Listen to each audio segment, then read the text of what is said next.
بسم اللہ الرحمن الرحیم وبہ نستعین سبحانک لا علم لنا الا ما علمتنا انک انت العلیم الحکیم الحمد للہ رب العالمین والصلاة والسلام علی سید المرسلین وعلی آلہ وصحبہ اجمعین ومن تبعہم بإحسان الی یوم الدین. اعوذ باللہ من الشیطان الرجیم. بسم اللہ الرحمن الرحیم. آمن الرسول بما انزل الیہ من ربہ والمؤمنون کل آمن باللہ وملائکتہ وکتبہ ورسلہ لا نفرق بین احد من رسلہ وقالوا سمعنا واطعنا غفرانک ربنا والیک المصیر. جناب محمد رسول اللہ صلی اللہ علیہ وسلم کے معجزات کا ذکر جاری ہے. اس میں شیخ الاسلام علامہ ابن تیمیہ رحمہ اللہ سے نقل کرتے ہوئے یہاں اگلا جو معجزہ ذکر کیا گیا وَنَصْرُ اللَّهِ لَهُ بالریح، اللہ تبارک و تعالیٰ کا جناب محمد رسول اللہ صلی اللہ علیہ وسلم کی تیز ہوا کے ذریعے سے مدد کرنا. اس سلسلے میں لمبا چوڑا واقعہ نہ بیان کرتے ہوئے صرف اشارہ کروں کہ غزوہ خندق یا غزوہ احزاب جس کا تذکرہ قرآن میں بھی ہے، سورۃ الاحزاب نام کی ایک سورت ہی ہے، اس میں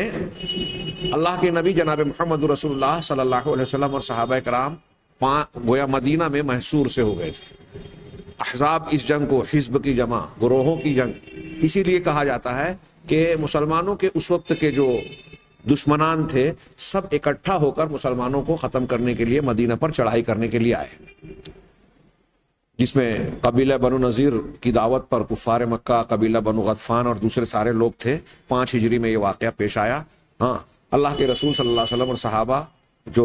مادی اعتبار سے کمزور ہی تھے اس وقت تک، آپ نے مدینہ کے ایک طرف سے ایک لمبے حصے پر خندق کھودی، اسی لیے اس کو غزوہ خندق بھی کہا جاتا ہے، اور مہینے بھر یا اس سے کم و بیش محاصرہ رہا کفار و مشرکین کا. اللہ تبارک و تعالیٰ نے اس موقع پر اللہ کے نبی اور مسلمانوں کی مدد تیز و تند آندھی سے کی. یہاں بخاری اور مسلم کی ایک روایت پر ہم نگاہ ڈالتے ہیں، واقعہ واضح ہو جائے گا، اور خاص طور سے ہمارے موضوع سے متعلق نبی کریم صلی اللہ علیہ وسلم کی اللہ کی جانب سے مدد اور معجزے کا پہلو بھی. چنانچہ حضرت ابن عباس کی روایت ہے، بخاری اور مسلم کی روایت حضرت ابن عباس سے مروی ہے. وہ کہتے ہیں کہ نبی کریم صلی اللہ علیہ وسلم کا ارشاد ہے نصرت بالصبا واہلکت عاد بالدبور. یہ الگ حدیث ہے کہ اللہ کے رسول کہتے ہیں کہ مجھے پروائی ہوا، پروائی یعنی مشرقی ہوا سے میری مدد کی گئی ہے. وَأُهْلِكَتْ عَادٌ بِالدَّبُورِ، اور عاد کو دبور، اس کو پچھمی ہوا کہتے ہیں، مغرب سے چلنے والی، اس کے ذریعے سے ہلاک کیا گیا. اللہ کے نبی صلی اللہ علیہ وسلم کی جس ہوا سے، پروائی یا مشرقی ہوا سے مدد کی گئی، اس کا نمونہ حضرت قتادہ کی یہ روایت ہے. یہ بخاری مسلم کی نہیں ہے، یہ مفسر قرآن حضرت قتادہ کہتے ہیں. اب اللہ تعالیٰ کے اس فرمان کے ضمن میں قرآن کی آیت ہے، سورہ احزاب کی آیت نمبر 9. اللہ تعالیٰ نے ارشاد فرمایا یا ایھا الذین آمنوا اذکروا نعمت اللہ علیکم، اے ایمان والو تم اپنے اوپر اللہ کی اس نعمت کا، اس انعام اور احسان کا ذکر کرو، یاد کرو. اذ جاءتکم جنود، جب تم پر لشکر چلے آ رہے تھے، یعنی کچھ لشکر اور فوجیں تم پر حملہ آور ہوئی جا رہی تھی، چڑھائی کر رہی تھی. فارسلنا علیہم ریحا وجنودا لم تروها، چنانچہ ہم نے ان کے اوپر تیز و تند آندھی، تیز ہوا اور ایسے لشکر کو بھیجا جسے تم نے نہیں دیکھا. جنودا لم تروها سے مراد عام مفسرین کہتے ہیں واضح طور پر ہے کہ اس سے مراد فرشتے ہیں، ایسے لشکر جن کو تمہاری آنکھوں نے دیکھا نہیں. اور اس سے پہلے کہا ریحن، ریح مانے ہوا، یہاں مراد ہے آندھی طوفان والی تیز و تند ہوا. وقال اللہ بما تعملون بصیرا، اور اللہ تبارک و تعالیٰ تمہارے اعمال کو خوب دیکھ رہا ہے اور جانتا ہے. قال آگے کہتے ہیں کہ حضرت قتادہ کہتے ہیں کہ جنود لم تروها سے مراد الملائکہ فرشتے ہیں. پھر اس کے بعد حضرت قتادہ کہتے ہیں کہ نزلت هذه الآیۃ یوم الاحزاب، یہ آیت احزاب کے دن پر نازل ہوئی یا اس کے بارے میں نازل ہوئی. وقد حصر رسول اللہ صلی اللہ علیہ وسلم شہرا، جبکہ اللہ کے رسول صلی اللہ علیہ وسلم کا 1 مہینے تک حصار کر لیا گیا تھا، یعنی آپ محصور رہے، گھیراؤ کر لیا گیا. 1 مہینے تک آپ کو حصار بند، آپ کے اور مسلمانوں کی حصار بندی کی گئی، ان کو گھیرا گیا. فخندق رسول اللہ صلی اللہ علیہ وسلم، اللہ کے رسول صلی اللہ علیہ وسلم نے خندق بنائی. وَأَقْبَلَ أَبُو سُفْيَانَ بِقُرَيْشٍ وَمَنْ تَبِعَهُ مِنَ النَّاسِ، ابو سفیان قریش اور لوگوں میں سے جو ان کے مطابق بنے، ساتھ ہوئے بنو غطفان وغیرہ، ان کے ساتھ آیا، حتی نزلوا بأقوت رسول اللہ صلی اللہ علیہ وسلم، یہاں تک کہ رسول اللہ صلی اللہ علیہ وسلم کے ارد گرد جو ہے وہ انہوں نے نزول کر لیا، پڑاؤ ڈال دیا۔ اقوا کہتے ہیں گھر کے ارد گرد کے حصے کو، ہاں میدان اور محلے کو بھی کہتے ہیں اقوا۔ یہاں مراد کیا ہے کہ اللہ کے رسول صلی اللہ علیہ وسلم اور صحابہ کی جو بستی ہے یعنی مدینہ، اس کے ارد گرد انہوں نے گھیراؤ ڈال لیا، حصار کر لیا، ہاں پڑاؤ ڈالا۔ وَأَقْبَلَ عُيَيْنَةُ بْنُ حِصْنٍ أَحَدُ بَنِي بَدْرٍ وَمَنْ تَبِعَهُ مِنَ النَّاسِ، اور عیینہ بن حصن جو بنی بدر کے ایک شخص ہیں وہ اور ان کے متبعین آئے، حتی نزلوا بأقوت رسول اللہ صلی اللہ علیہ وسلم، یہاں تک کہ وہ بھی اللہ کے رسول صلی اللہ علیہ وسلم کے اطراف میں، آپ کے گرد میں جو ہے وہ اتر گئے۔ وَقَاتَبَتِ الْيَهُودُ أَبَا سُفْيَانَ وَزَاهَرُهُ، اور ابو سفیان نے یہود سے مکاتبت کی، ہاں خط و کتابت کی، اور ان لوگوں نے، یہودیوں نے ان کی مدد کی، ہاں ان کی تائید کی۔ فقال حیث یقول اللہ تعالی، چنانچہ اس نے کہا جیسا کہ اللہ تعالیٰ کہتا ہے، اذ جاؤکم من فوقکم ومن اسفل منکم، جبکہ یہ دشمن تمہارے اوپر سے، بالائی حصے سے بھی آئے اور تمہارے نیچے سے بھی۔ مدینہ کے محل وقوع کے اعتبار سے آپ دیکھیں تو جو ان کا شمالی حصہ تھا اس جانب سے بھی دشمنوں کی الغار ہو رہی تھی، لشکر آ رہے تھے، اور جنوبی حصے سے بھی خطرہ تھا اور یہودیوں کے طرف سے حملے کی امید تھی اور وہ اس کی تائید کر رہے تھے حملے کی۔ فبعث اللہ علیہم الرعب والریح، جب ایسے حالات تھے انتہائی یعنی نازک حالات، خوف اور دہشت کے حالات، ہاں کبھی بھی حملہ ہو جائے، مسلمانوں کے لیے اپنے گھر میں گویا اپنی حفاظت اور دفاع کرنا مشکل ہو رہا تھا، ایسے حالات میں اللہ تبارک و تعالیٰ نے ان پر رعب اور ریح بھیجی، خوف اور دہشت ان کے دلوں میں ڈالی ایک، اور ان پر تیز ہوا مسلط کی۔ فذکر لنا، تو ہمیں یہ بیان کیا گیا، قتادہ کہتے ہیں کہ ہمیں یہ بیان کیا گیا کہ انہم کانوا کلما اوقدوا نارا اطفأها اللہ، کہ جب بھی وہ کوئی آگ جلاتے تھے چولہے وغیرہ، ہانڈی وغیرہ کو پکانے کے لیے، تو اللہ تعالیٰ ہوا کے ذریعے سے اسے بجھا دیتا۔ حتی لقد ذکر لنا ان سید کل حی یقول، یہاں تک کہ ہمیں بتایا گیا کہ ہر قوم کا سردار، ہر جماعت کا سردار یہ کہتا، اے بنی فلاں حلم الیہ، میرے پاس آؤ۔ حتی اذا اجتمعوا عنده فقال النجا النجا اتیتم، تو جب وہ سب اکٹھا ہوتے تو کہا بچاؤ بچاؤ، نکل بھاگو، ہاں نکل بھاگو، ہاں تم کو گھیر لیا گیا ہے، تم کو پکڑ لیا گیا ہے۔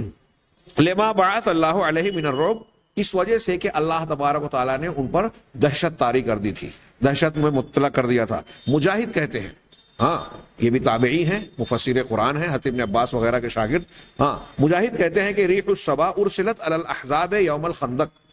کہ صبا مشرقی ہوا، پروائی ہوا، جس کے بارے میں بخاری مسلم کی حدیث ہم نے پڑھی کہ اللہ کے رسول کہ نصرت بالصبا،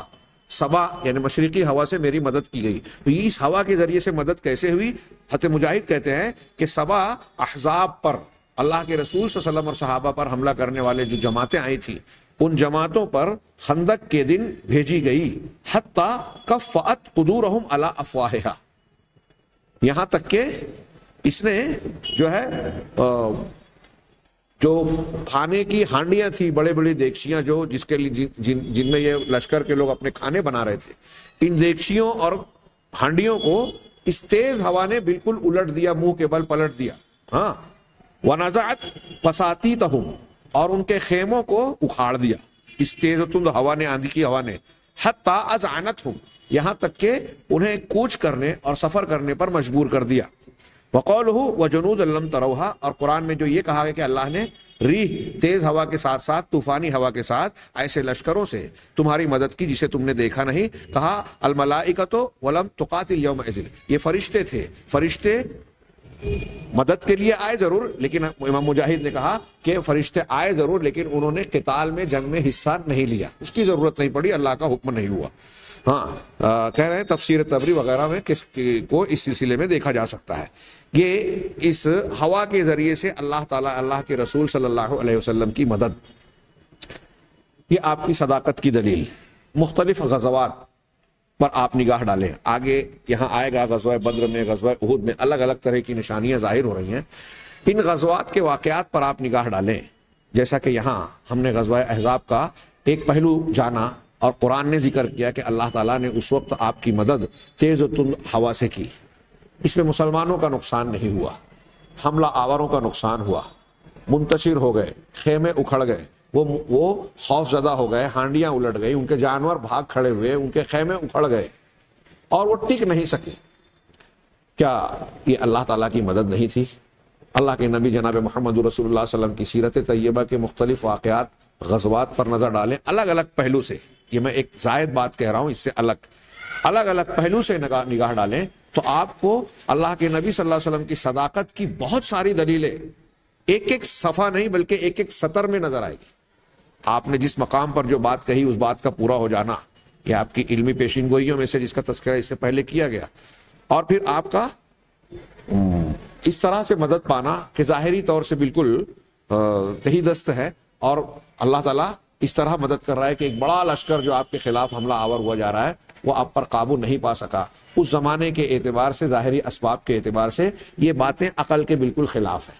سمجھ میں آنے والی نہیں ہے۔ وہ چاہے بدر میں 313 کا 1000 پر غلبہ ہو، یا خندق میں 10,000 یا اس سے کچھ کم و بیش کا لشکر جو مدینہ کے کمزور لوگوں کے اوپر حملہ آور ہونے میں کامیاب نہیں ہو سکا، پیچھے سے جبکہ یہودیوں کا بھی خطرہ ہے، ہاں اطراف میں جو ہے دشمنوں کی بھرمار ہے، اس کے باوجود مسلمانوں کو اللہ تبارک و تعالیٰ نے محفوظ رکھا۔ اور مسلمانوں کی قسم پرسی کا حال یہ ہے کہ اپنی حفاظت کے لیے مدینہ کے ایک جانب میں خندق کھودنی پڑی، کھانے پینے کی قلت کا یہ عالم تھا کہ پیٹ پر پتھر باندھنے پڑ رہے تھے، عورتوں اور خواتین کے لیے جو قلعہ اور گڑھے میں جن کو جہاں محفوظ رکھا گیا تھا وہاں ان کے خلاف یہود کی طرف سے حملے کا خطرہ مسلسل قائم تھا۔ ایسے اور کئی امور تھے جس کا نقشہ کھینچتے ہوئے قرآن نے کہا تھا وَبَلَغَتِ الْقُلُوبُ الْحَنَاجِرَ، کہ لوگوں کے دل جو ہے حلق میں آ کر اٹکے ہوئے تھے۔ ایسے خوف کے ماحول میں اللہ تبارک و تعالیٰ نے نہ صرف خوف سے نکالا بلکہ دشمنوں کو ناکام اور نامراد اپنے مقصد میں ناکام بنا کر واپس لوٹایا، اور اس طرح لوٹایا کہ جناب محمد رسول اللہ صلی اللہ علیہ وسلم کا ارشاد اس سلسلے میں مروی ہے، آپ نے کہا کہ اب آج کے بعد وہ حملہ نہیں کریں گے، ہم کریں گے۔ اور پھر اللہ کے رسول صلی اللہ علیہ وسلم کے زمانے میں اور پھر بعد کے کچھ اور زمانوں تک کبھی ایسا نہیں ہوا کہ کفار اور مشرکین نے مسلمانوں کے گھر پہ آ کے اس طرح سے دستک دی ہو حملے کی شکل میں اور ان کے لیے خطرہ بنے ہو۔ پھر اس کے بعد اقدامات ہوئے، مسلمانوں کو اللہ کی جانب سے قوت اور شوکت اور تمکنت حاصل ہوئی، اور اللہ کے رسول صلی اللہ علیہ وسلم کا یہ ارشاد بھی صحیح ثابت ہوا۔ آگے ہم بڑھتے ہیں، علامہ ابن تیمیہ نے اگلی سطر میں ذکر کیا ثم ذکر تصرفہ فی الایوان۔ یہ علامہ شیخ الاسلام محمد بن عبد الوہاب کہہ رہے ہیں کہ علامہ ابن تیمیہ نے، محمد بن عبد الوہاب رحمہ اللہ کہہ رہے ہیں کہ شیخ الاسلام ابن تیمیہ نے اس کے بعد اللہ کے رسول کے تصرف کا ذکر کیا حیوانات میں، انسانوں میں، جنوں میں اور بہائم یعنی چوپایوں کے سلسلے میں، جانوروں کے سلسلے میں۔ اب یہ جو عنوان قائم کیا اس سلسلے میں الجواب الصحیح جو مفصل ہے اس میں بہت کچھ ہے، لیکن کچھ چیزوں کا یہاں سرسری تذکرہ شیخ محمد بن عبد الوہاب نے اختصاراً کیا۔ پھر وہ کہتے ہیں محمد بن عبد الوہاب ثم ذکر کہ علامہ ابن تیمیہ نے اس کے بعد حدیث الجمل، اونٹنی کی حدیث کا ذکر کیا۔ یہ اونٹنی کی حدیث کیا ہے؟ جس میں اللہ کے رسول صلی اللہ علیہ وسلم کا معجزہ موجود ہے۔ تو روایت اس طرح ہے کہ امام احمد نے اپنی مسند میں، امام ابو داؤد نے اور ابو عوانہ نے مستخرج علی مسلم میں، امام حاکم نے اسے بھی روایت کیا اور صحیح کہا، اور امام ذہبی نے اس کی موافقت کی۔ حضرت عبداللہ بن جعفر کہتے ہیں، انہوں نے کہا کہ اردفنی رسول اللہ صلی اللہ علیہ وسلم خلفہ ذات یوم۔ حضرت عبداللہ بن جعفر کہتے ہیں کہ اللہ کے رسول صلی اللہ علیہ وسلم نے مجھے اپنا ردیف بنایا، اپنے پیچھے بٹھا کر اپنا ردیف بنایا ایک دن، یعنی سواری پر آپ بیٹھے ہیں اور پیچھے حضرت عبداللہ بن جعفر کو بٹھایا۔ ردیف جو پیچھے آنے والا، شعر میں بھی قافیہ کے پیچھے آنے والے کو ردیف کہا جاتا ہے۔ تو مجھے اپنا ردیف بنایا یعنی سواری پر اپنے پیچھے بٹھایا۔ فَأَسَرَّ إِلَيَّ حَدِيثًا لَا أُحَدِّثُ بِهِ أَحَدًا مِنَ النَّاسِ، چنانچہ آپ نے ایک بات مجھے چپکے سے بتائی، رازدارانہ بیان کی۔ اسرہ چھپا کر بتائی یعنی ایک راز بتایا، ایک بات کو بطور راز مجھے بتایا، میں لوگوں میں سے کسی کو وہ بیان نہیں کروں گا۔ لا احدث به احدا من الناس، لوگوں میں سے کسی کو وہ بتاؤں گا نہیں۔ وکان احب ما استتر به رسول اللہ صلی اللہ علیہ وسلم لحاجته هدفا او حائش نخل، اس کے بعد ایک دوسری بات کہہ رہے ہیں کہ اللہ کے نبی صلی اللہ علیہ وسلم کی جو عادات مبارکہ تھی اس میں ایک عادت یہ بھی تھی کہ اگر آپ کو قضائے حاجت کے لیے تشریف لینا ہوتا تو آپ کے لیے اپنی حاجت کے لیے پوشیدگی اور سطر اختیار کرنے کی خاطر آپ یہ پسند کرتے تھے کہ درمیان میں کوئی اونچی عمارت، ٹیلا یا پہاڑ، ہدف جس کا ترجمہ عام طور سے نشانہ کیا جاتا ہے، اردو میں بھی ہم اہداف و اغراض بولتے ہیں، تو یہ ہدف عربی لفظ ہے، اس کا ترجمہ نشانہ کیا جاتا ہے، لیکن اصل میں یہ بلند پہاڑ کو یا ٹیلے کو جو اونچا ہو، اونچائی رکھنے والی کوئی دیوار ہو، اس کو ہدف کہتے ہیں، اور یہ اونچائی پہ ہوتی ہے تو گویا وہ نشانہ بن جاتی ہے، لوگوں کی نگاہیں اس پہ پڑتی ہے۔ تو ایسی کوئی اونچی چیز ہو، اس کے آڑ کو اختیار کر کے آپ اپنی حاجت پوری کرنا پسند کرتے تھے تاکہ لوگوں کی نگاہوں سے ہم چھپے رہیں، محفوظ ہو جائیں، سطر اختیار کیا جائے۔ او حائش نخل، یا آپ جو ہے درخت کا کوئی گنجان حصہ، نخل یعنی ایسے کھجوروں کے درخت جو بڑے گھنے اور گنجان ہو، حائش کہتے ہیں گنجان حصہ، تو آپ قضائے حاجت کے لیے ایسی جگہ چننا پسند کرتے تھے جہاں پوری طریقے سے سطر پوشی ہو، کسی کی نگاہ نہ پڑے، تو کوئی بلند دیوار یا ٹیلا ہو اونچا، یا گنجان جھاڑیاں ہوں۔ قال فدخل حائطا لرجل من الانصار، اللہ کے نبی صلی اللہ علیہ وسلم انصار کے ایک شخص کے ایک 4 دیواری والے باغ میں داخل ہوئے۔ حائط دیوار کو کہتے ہیں، یہاں مراد ہے ایسا باغ، اور ایسے باغ کو حائط کہتے تھے جس کے گرد حد بندی ہو، دیوار کھڑی ہو۔ تو آپ انصار کے ایک شخص کے حائط میں، باغ میں داخل ہوئے۔ فَإِذَا جَمَلٌ، تو وہاں ایک اونٹ تھا یا اونٹنی تھی۔ فَلَمَّا رَأَى النَّبِيَّ صلی اللہ علیہ وسلم حَنَّ وَذَرَفَتْ عَيْنَاهُ، اس اونٹنی نے جب اللہ کے رسول صلی اللہ علیہ وسلم کو دیکھا تو کراہنے لگی۔ حنا کہتے ہیں خوشی یا غم کی وجہ سے آواز نکالنا، تو یہاں مراد جیسا کہ آگے والا جملہ ہے کہ اس کی آنکھیں بہنے لگی، آنسو بہنے لگے، تو اس سے معلوم ہوا کہ غم سے وہ آواز نکالنے لگی اونٹنی، یعنی کراہنے لگی۔ ہاں، کہہ رہے کہ وَذَرَفَتْ عَيْنَاهُ، اور اس اونٹنی کی دونوں آنکھیں بہ پڑی، اس سے آنسو بہنے لگے، کراہی اور آنسو بہنے لگے۔ فَأَتَاهُ النَّبِيُّ صلی اللہ علیہ وسلم، نبی صلی اللہ علیہ وسلم اس اونٹنی کے پاس آئے۔ فَمَسَحَ ظِفْرَاهُ، آپ نے اس کے ظفرہ کہتے ہیں، یہ تثنیہ ہے، الف مقصورہ کے ساتھ، اس کا معنی ہوتا ہے کان کے پیچھے کی ہڈی۔ تو گویا اللہ کے رسول صلی اللہ علیہ وسلم نے اس کے سر کے پیچھے کے حصے پر، یا یوں کہہ لیے گردن کے اوپر کے حصے پر، کان کے پیچھے کی ہڈی کو پر آپ نے ہاتھ پھیرا، آپ نے سہلایا، اس کے سر پر سہلایا۔ دیکھیے جانوروں کے ساتھ شفقت، اللہ کے رسول صلی اللہ علیہ وسلم سب کے لیے رحمت بنا کر آئے تھے، بن کر آئے تھے۔ فسکتا، تب وہ اونٹنی چپ ہو گئی، یعنی اس کی آواز بند ہو گئی اور رونا اس کا تھم گیا۔ فقال، آپ نے کہا، من رب هذا الجمل، اس اونٹنی کا مالک کون ہے؟ لمن هذا الجمل، یہ اونٹنی کس کی ہے؟ فجاء فتم من الانصار، تو انصار کا ایک نوجوان وہاں پہنچا اور کہا، لی یا رسول اللہ، اللہ کے رسول یہ میری ہے۔ فقال، آپ نے کہا، افلا تتقی اللہ فی هذه البہیمہ التی ملکک اللہ ایہا، کیا تم ان چوپایوں کے سلسلے میں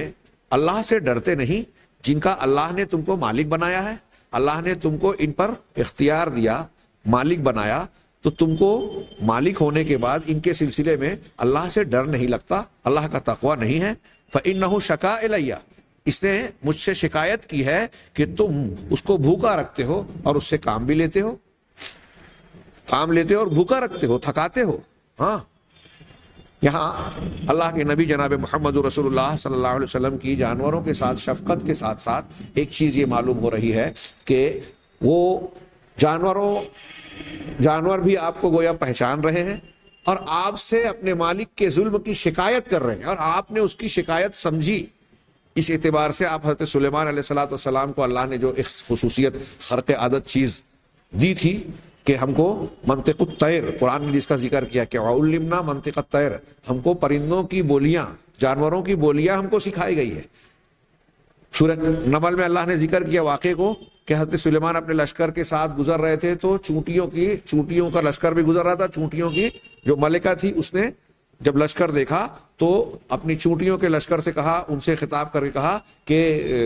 تم اپنے بیلوں میں داخل ہو جاؤ، لا یحتمنکم سلیمان وجنودہم وہم لا یشعرون، ایسا نہ ہو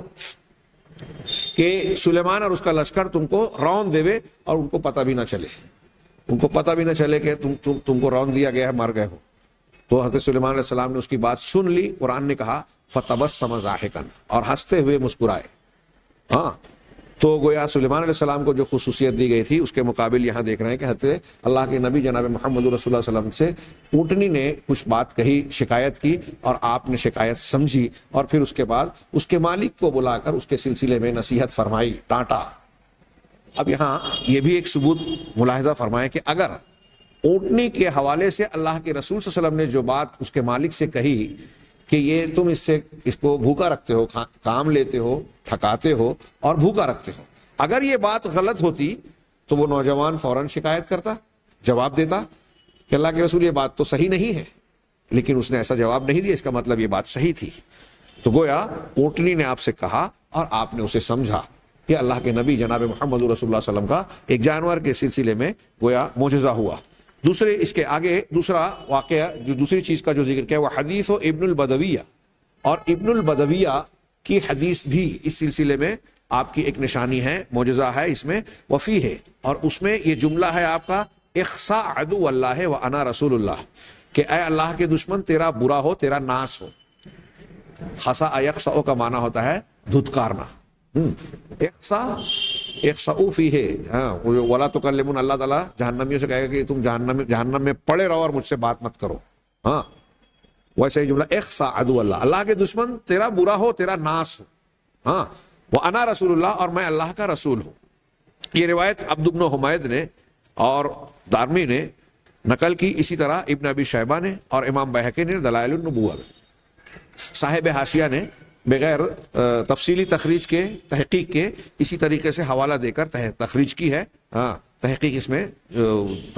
تفصیلی موجود نہیں ہے۔ تو انہوں نے پھر روایت کا ذکر کیا کہ حضرت جابر سے روایت ہے، وہ کہتے ہیں کہ میں رسول اللہ صلی اللہ علیہ وسلم کے ساتھ ایک سفر میں نکلا، اور اللہ کے رسول صلی اللہ علیہ وسلم، آگے کہتے ہیں کہ وکانہ رسول اللہ صلی اللہ علیہ وسلم لا یأتی البرادہ حتی یتغیب، اللہ کے رسول صلی اللہ علیہ وسلم اپنی قضاء حاجت کے لیے، بول و براز ہم اردو میں بھی کہتے ہیں پیشاب پاخانہ،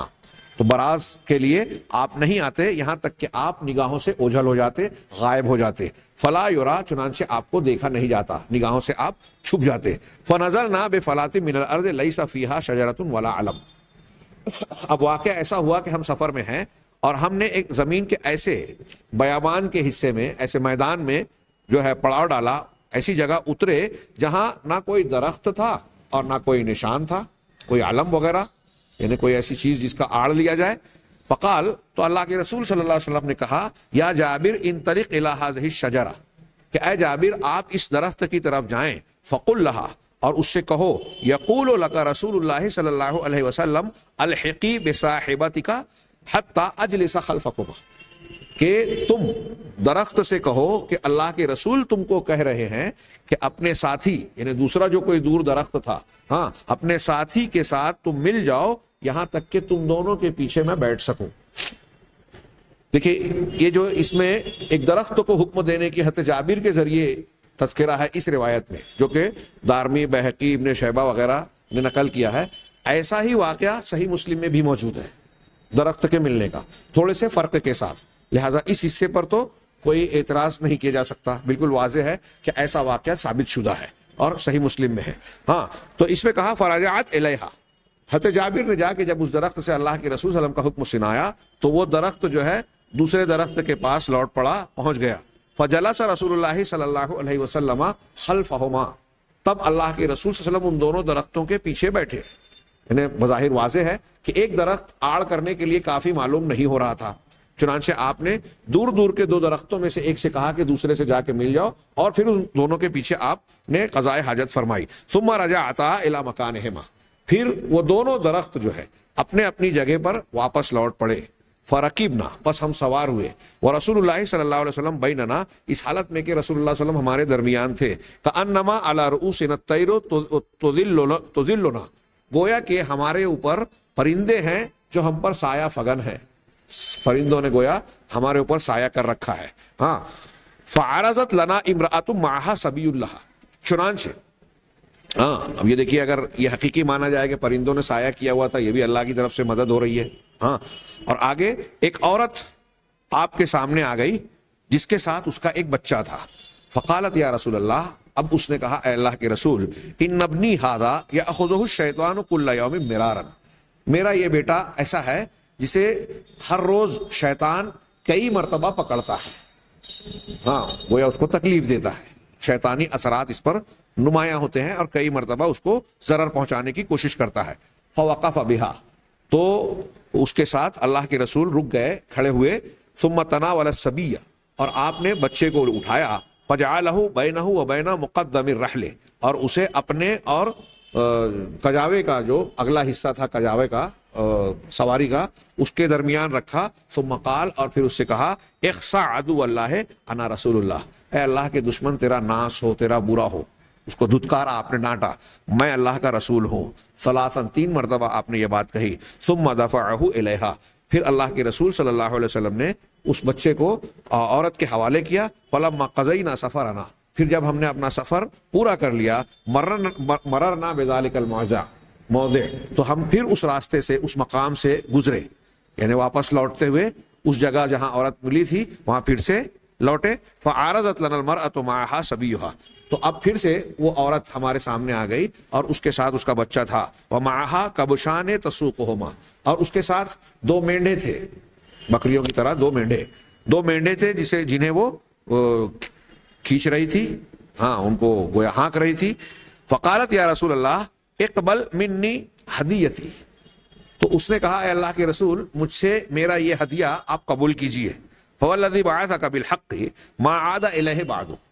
اس ذات کی قسم جس نے آپ کو حق کے ساتھ مبعوث کیا ہے، ہاں یہ شیطان اس کے پاس دوبارہ پلٹ کر نہیں آیا. ہاں یعنی اب جب سے آپ نے اس کو گود میں اٹھا کر تیرا برا ہو اے اللہ کے دشمن، میں اللہ کا رسول ہوں کہا ہے، اس کے بعد سے اس کو وہ تکلیف نہیں ہوئی، شیطان نے ضرر نہیں پہنچایا. ہاں اور پھر اس نے 2 ہدیہ دینے کی بات کہی. فقالا خذوا منها احدهما وردوا علیہ الاخر، تو آپ نے کہا ان دونوں میں سے ایک مینڈا لے لو اور دوسرا لوٹا دو. اللہ کے رسول صلی اللہ علیہ وسلم نے جس وقت کیا اس وقت اس سے مطالبہ نہیں کیا کہ مجھے کچھ اس کا بدلہ دو.